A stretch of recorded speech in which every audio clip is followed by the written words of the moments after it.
Apopka, Otoe Road.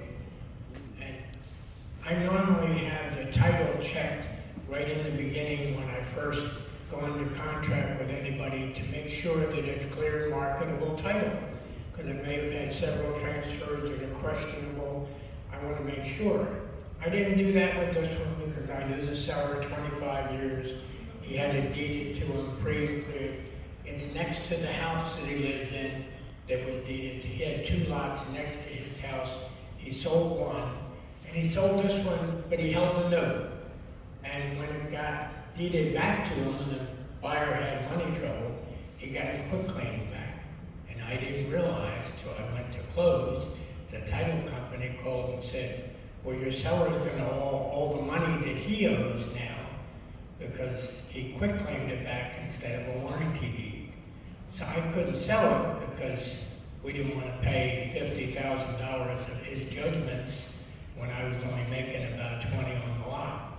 So I had to give the buyer the money back, say I'm sorry. He still owns it, doesn't want to sell it. He got aggravated that the man stuck him with that. So that was it. Okay, let's go on and see. So what did you in oops. I had to back out of it completely and we couldn't sell it. Okay. I think that buyer had sold some other property years later and paid off those debts. Because I know the one property that he had run on 436 sold, so he had to have paid it off, but my seller doesn't want to sell anymore, so I couldn't do So did you anymore. lose any money at all?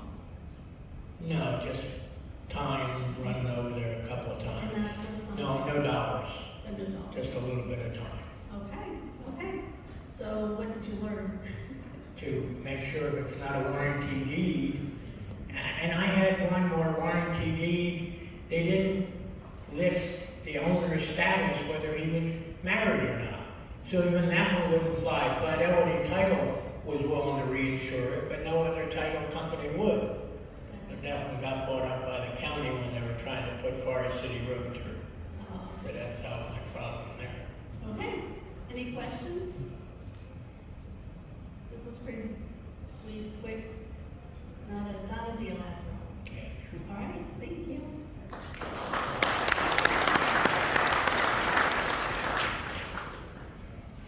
Okay, now for the deal of the month, and this one's a pretty good one. Yeah, I did all right.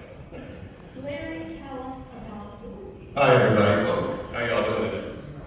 My name is Larry Drumb. I live in Deland, Florida. New to real estate investing. And I did a deal a couple years ago, but I partnered with somebody on it, and we did okay. The plumber that we used on that deal was an old friend of mine. I'm a pool contractor in my day job, but he called me not too long ago and had this house in Orange City. It belonged to his mother. She unfortunately became ill, was in a home no longer of sound mind. His sister was power of attorney. She lived in Alabama. They didn't know what to do with the house. He asked me if I was interested in it. And I said, yeah, absolutely. Went and took a look at it. Ended up making a deal. We were all in. We purchased the house. I think the next slide will show Okay, the let me facts ask of you a the. question. Yeah, go ahead. They asked you if you were interested in the deal. Do you ever say no? No, absolutely not. No. Well, I haven't looked at it. Yes. I didn't know. Yes. Yeah, absolutely. Okay. So I ended up all in on this house. It was a 3-bedroom, 2-bath, 1,700 square feet approximately on 3/4 of an acre at $171,000.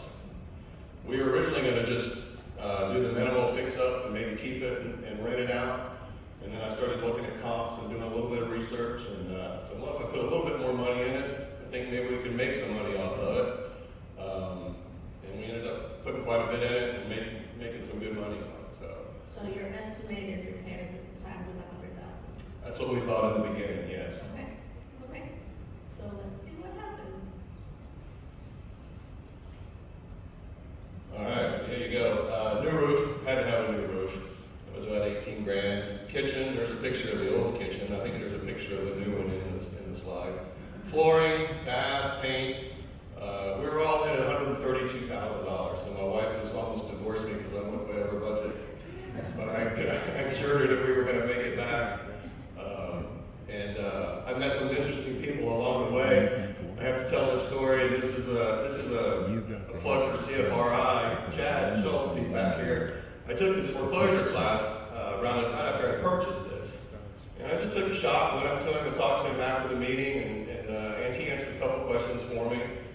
And then a week or two had gone by, and I said, I have more questions. And so I called him, and he took my call, and he lives in Ormond Beach, and he said, how about I come take a look at it? So he actually met me at the house.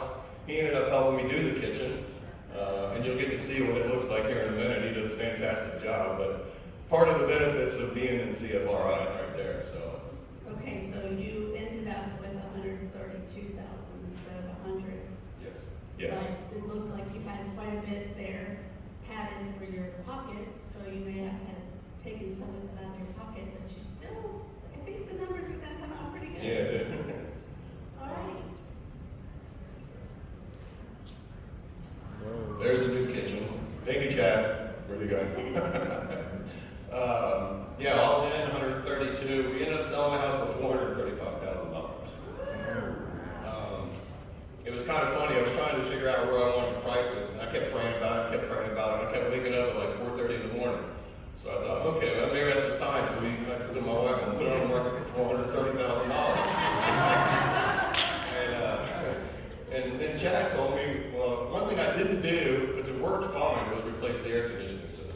Although it was old, but it worked fantastic. And Chad said, you may have a problem with that. So we added another $5,000 to it in case the AC came up, and it did. The guy who bought it agreed to pay me full price if I replaced the AC. So it ended up working out. And in the end, we made $93,000 off this deal.